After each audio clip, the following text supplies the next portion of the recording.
Motorcycle change oil. Step-by-step tutorial. Honda Fully Synthetic Oil 10W30MB ang gamit ko. 1,000 mililitro ang isang bottle neto, 800 mililitro lang ang kailangan ng motor ko, kaya may natitirang 200 mililitro, tinatago ko ang tira hanggang makaipon ako ng 800 mililitro.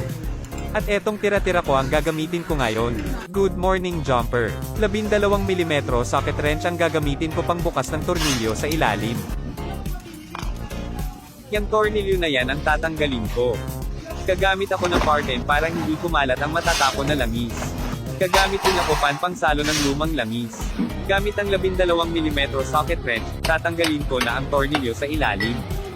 Clockwise nga pala ang pagpihit para matanggal, pukpukin kung matigas. Kapag maluwag na ang tornilyo, kamayin na lang ang pagpihit para tumagas na ang lumang langis. Side stand patagilid para walang matirang lumang langis. Ibalik na ang tornilyo sa ilalim para hindi matapon pag nagsali ng bagong langis, counterclockwise naman ang paghigpit sa tornilyo. 19 mm socket wrench ang gagamitin ko pang bukas ng tornilyo para masalinan na ng bagong langis. Gumawa na lang ako improvised embudo. Ayan, pwede na magsali ng bagong langis, pasensya na hindi ko pala na video yung pagsali ng bagong langis, awit haha. Pwede na ibalik ang 19 mm na tornilyo, yung stock kasi ay dipstick ang sakin gold bolts na.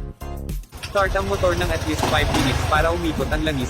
Start ang motor ng at least 5 minutes para umikot ang langis sa makina.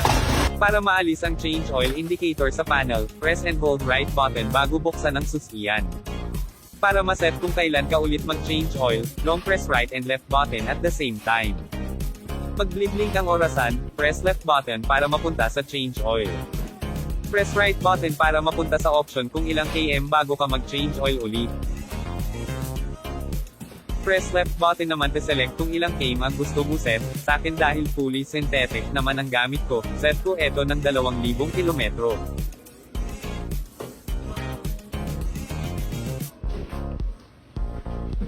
Kapag nakapili ka na kung ilang km ang gusto mo, press the right button to confirm and set the mileage.